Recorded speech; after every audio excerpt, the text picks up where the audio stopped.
Hello guys, we are back to talk about customizing your chart, and I'm going to do this video, and this probably will be the last beginner intro video that I'm going to be doing for TradingView, the charting system that we're going to be looking at today. And I know I told you before that we would be talking about how to change and customize the candles. And if you want your background, because when you first get TradingView, most likely it's going to be set up with a white screen with a grid on it with red and green candles. And personally, I need a little bit more like for it to be a little less sterile, and it's a preference thing. So if you are okay with having it in the default way, by all means, you use what works for you. However, I think I tend to like a little more customization around my charts, and so this class is for you. So, all right, this is the chart, and you will see it does not look like probably yours, which is fine. And let me turn off volume because we're not going to be talking about that today. All right. Right up here where it says settings, this is where you change how the chart looks to you. So we're going to start with symbol and uncheck this if it's checked, but where you would change the candles. And I don't use red primarily because it has a psychological impact on trading and perception. When you see red, it gives the brain a message. When you see green, it gives it a different message, which is go. And red is like stop, stop, or warning type of thing. And so I don't want to be influenced by programming like that. So I tend to find more neutral colors. I chose black and white. And you could have chose anything. You could choose purple and gold, pink and white, blue and white, blue and whatever you want to use, you can use. But this is where you would customize that here. So let's start with the body. So the black would represent the red candle. This would be like your red candle and your green candle. So your green candle is going to be white or whatever color. You can just click on the box. If you want it to be something else, you would change the color here. I will use a greenish candle, and then you would just say okay. But we're not gonna end up keeping it. And if you want to change this to like white, and now you have a different kind of chart. Here, let me just move this over for 1 second so this looks a little, doesn't look so small. I want you to be able to see it a lot better. Just, it could be, your flag colors from where you were from. Whatever you want to use, you can just use whatever you want. Or you can leave it red and green. It's a preference thing, but if you want to change it, this is where you would do it. The borders. All right, so if you turn off borders, it looks like this. Personally don't like it. I prefer it with the borders. It gives it a little more definition and makes it easier to see for me. So I keep the borders on. Wicks, always keep your wicks on because the wicks actually do matter. And but if you want to change the color on your wicks, you would just click on them and make them here. Session breaks. All right, so you'll notice that the way this chart is set up is you have 3 different colors. This lighter purple lilac color is the normal trading day. So whatever prices you see in this area happen between 9:30 a.m., 4 p.m., Monday through Friday. And then you have the post market, which is from 4 p.m. to 8 p.m. Monday through Friday, Eastern Standard Time. And this was the price action that happened there and there. Then you have in the morning from 4 a.m. to 9:30. This was price action. And I tend to track pre-market highs, which is this line right here in this area where it's orange, and pre-market low. This is the lowest price reached. This is the highest price reached. And that's why I use these lines, which we talked about in drawing tools earlier. What else? Now, you may not want that. And if you don't want it, that's perfectly fine. You would click on this box and go to regular trading hours, and you will only see what happens during the trading day from 9:30 to 4 a.m., 9:30 a.m. to 4 p.m. Eastern Standard Time.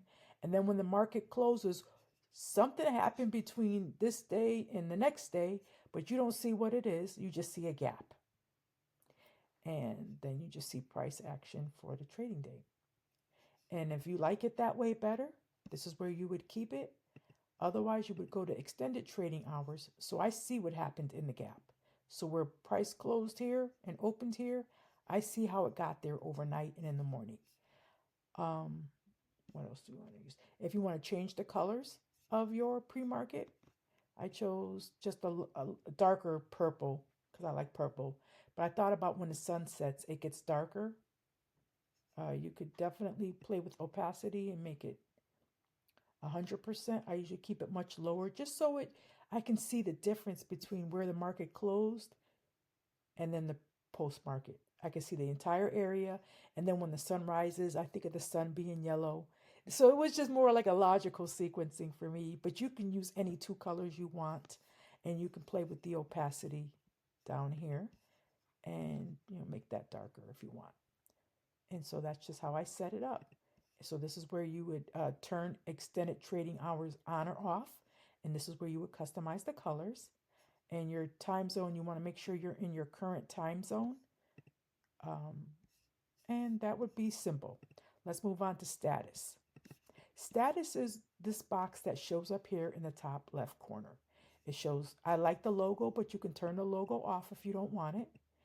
You can turn the title off and just keep the logo. Well, actually, we don't even have a logo because I guess it needs something to anchor it. Oh, because we have symbol, whatever, title.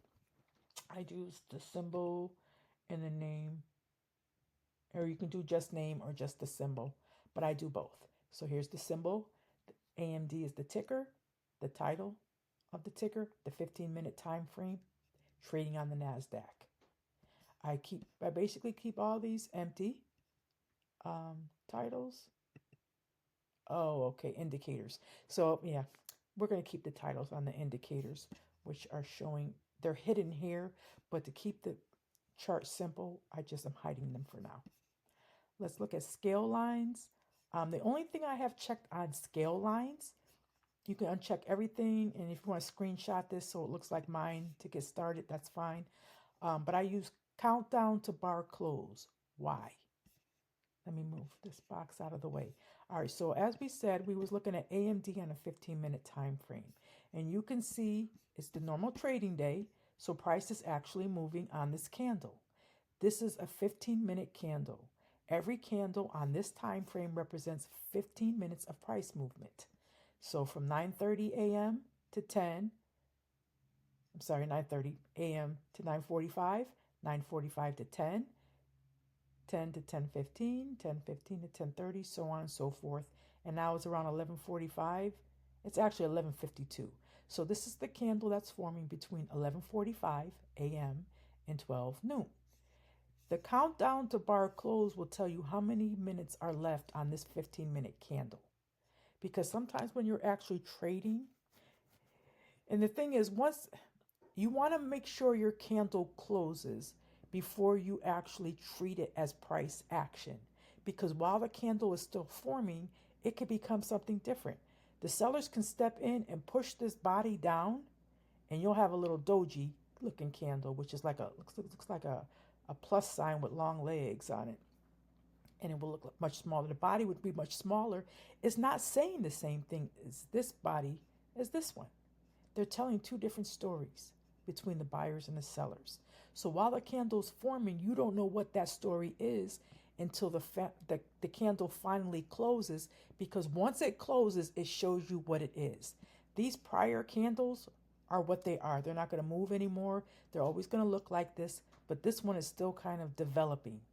So I like to know if I'm on a 15-minute time frame, I got 6 more minutes and 11 seconds before this candle actually closes. Because sometimes I might be around 14 minutes and 10 seconds. And that means I got like a few more seconds before the candle closes. It's just a preference thing. But I love to be able to see how much time is left on a candle when I'm in an active chart. And so you won't see that unless you have that checked. Anything else here? Okay. The canvas. Now that is your background.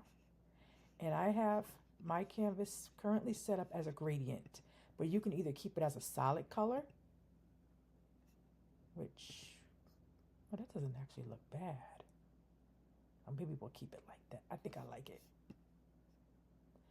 All right, you can keep it as a single solid color. Or dark purple. Ooh, that's too much. I think I kind of like that. I might not like it when I put my other candle colors back because the candle colors actually create the contrast, and who knows? I'm gonna leave it for now. But if you wanted it to be a gradient, then you would click gradient and you would pick your lower color and your upper color.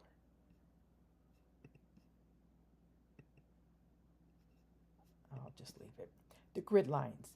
Now I turned those off, but I'm going to show you. Most likely, your chart is going to look like this with these different grid lines on there. And I'm not going to lie, I am not a fan of the grid lines. I feel like they compete too much with the horizontal existing lines. But there may be time where you want a grid environment. And so under grid lines, if you click on here, if you want just vertical lines, horizontal lines, or both, these will be your appropriate boxes. And if you click none, which is probably what you're seeing, you can just click none and the grid will go away. You don't have any. The watermark is this faint ticker in the background. And just make sure it says ticker, otherwise you won't see it. And if, these just let you know where it shows up. I like it to show up on the ticker chart. And I also like it to be like it's at 6%. Because otherwise it can be really, and you may like that. And if you like that, I'm just showing you the different options so you can customize it to a way where it works for you. Text size, let's see, I'm on 14. All right, if you happen to need to see the price differently, because maybe visually it works better for your eyes, this is where you can adjust the text on these prices. I kept it at 14. Tend to like that. The lines, let me see if we can get that. Oh, okay, that's that line. The lines that actually frame out the chart, you can change those here. And I have navigation and pane visible on mouse over. The margins. Now the margins happen to be what you see on the top and the bottom and on the right. And I have my top at a 3%, but if I put it at, let's say 20, it would just push everything down a lot more. Let me go into here.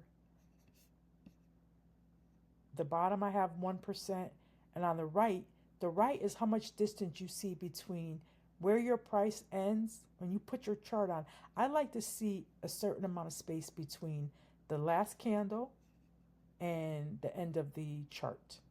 So I usually do 4 bars as a default. And then when you set up your chart the way you like it, my recommendation is to hit OK. And then I'm not going to hit it because I don't want to keep it. And then you save it as whatever it is.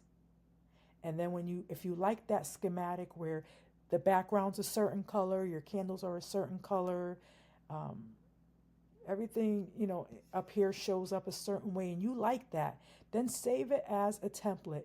So when you open up a new chart, and if it uses the default that you just fixed, you can just go very easily in here and pick your preference, and it will go to your favorite setting, and it will apply it to that new ticker, if that makes sense. Let me see. That's the canvas. I think we covered everything. How to change the background, remove the grid lines, add or take away the watermark, deepen the watermark, change the sizing on your pricing in the corner here, and the lines. Yeah, we can't thicken them, so okay. So that's that. Trading. I don't use TradingView to actually trade, but you can connect your broker. Some brokers you can connect to automatically to TradingView, and you can buy and sell shares from this chart because it'll link it. I don't use it that way, so I'm not going to spend a lot of time on something I don't utilize. And the alert line. If I set up an alert like I did on Apple earlier, and you want to change the way that line shows up, you can customize the color here. Chart lines are visible only on active alerts, and I have automatically hide the toasts. Events, the only things I have clicked here is dividends and earnings, because I like to see them displayed at the bottom of the chart if we are approaching an earnings call for my company or they get dividends. I like to watch how price action behaves around those times, and I like to know that they're coming ahead of time. And if you want session breaks or not, the session break basically isolates the entire trading day. Where this dotted line is from 4:30. I keep saying 4:30, from 4 a.m. to 9:30. The stock market opens, price action there, and it closes at 4. Price action from 4 to 8. And so these dotted lines show me the entire trading day. And just for visual separation, I just like it. If you don't want it, you can turn those off and just have it work like that. But I like having it in a container. And if you want to change the color of the lines and whether they're dotted or solid, how thick they are, you can change that here. I'll show you what the dotted line looks like, the dashed line, the solid line. Whoops. And I usually keep them like this, but thinner. But I'm just giving you a visual. You could play around with it. I think the fun about customizing your charts is just really making them relate to where you connect with them better. You'll like the background, the way the candles look, the color of the candles. Do you have a watermark on there or not? Do you want the grid? Do you not want the grid? Do you want to know about dividends and earnings? Do you not want to know about dividends and earnings? And you can add latest news on there if you want. If earnings breaks, splits, those I don't put down. They're just not as important. But if they are, and then whatever you do to your chart, just remember to hit OK. And then let me see how I want to go in here, because now I just went in there. All right, so now my chart's the way I want it. You just go in, save as, give it a name, hit save. I'm just going to call it duplicate for now, just for the sake of us illustrating how it works. And then you go OK. And then if you happen to open up, let's do a new tab. Let me do the beginner's investing class. And you see how we got this, and I say, oh, I don't like that. You can just go, oh, no problems, no worries, I got you covered. Click on your gear icon, go to your templates, pick Purple Rain, and then whatever you customize will be there for you. And that's customizing the charts to your liking.